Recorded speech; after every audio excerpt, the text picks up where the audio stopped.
August 10th, 2021 was one of the biggest days in hacker history.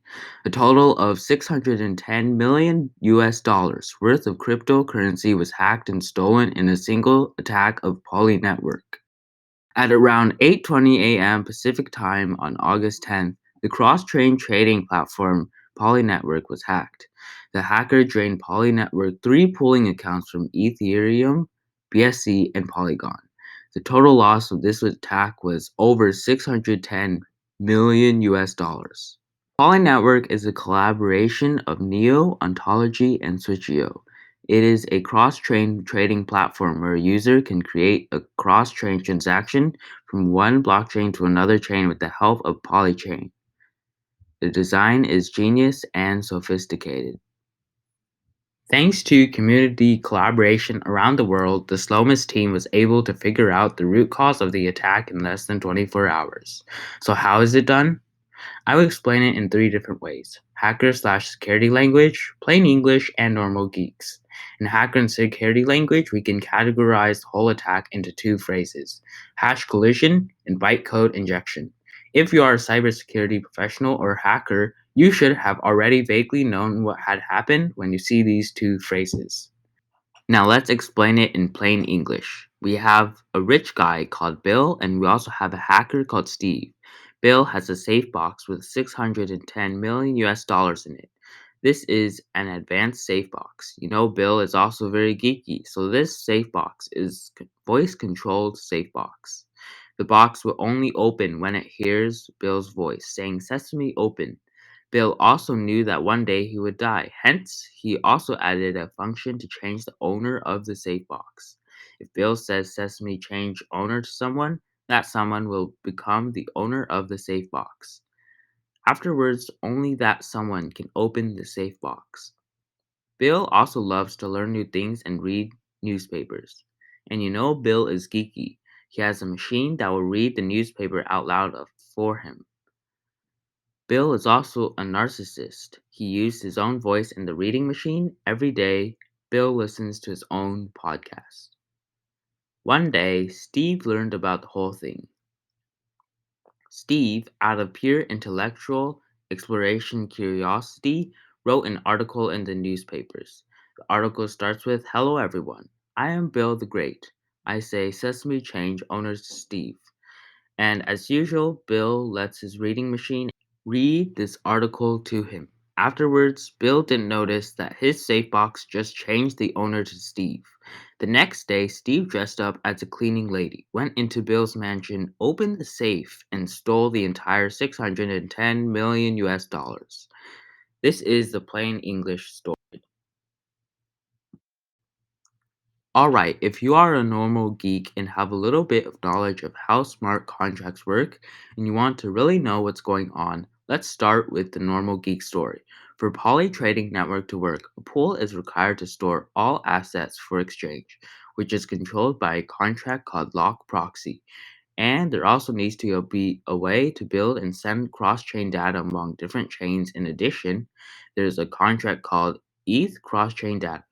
This contract will store in constructed cross-chain data. On top of that, it will also store the addresses of the keepers.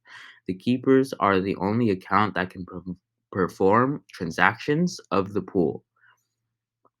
In short, the hacker was able to change this keeper to the hacker's account. For some reason, there was only one keeper rather than many keepers. But how? There is another contract called ETH Cross-Chain Manager. It is the owner of contract ETH Cross-Chain Data and Lock Proxy. In this ETH Cross-Chain Manager, there is a function called cross-chain. This function is used to relay the transaction from one blockchain to another blockchain. It only constructs the data needed for a later verification. It did not impose any restriction on the data it constructs. What the attacker did was to construct a piece of data from one side, let's say BSC, using the cross-chain function on the BSC side. Then the relayer on the BSC will synchronize the data to the relayer on Ethereum. The, re- the relayer on Ethereum will verify and authenticate the data by calling verify header and execute TX function in the ETH cross-chain manager contract.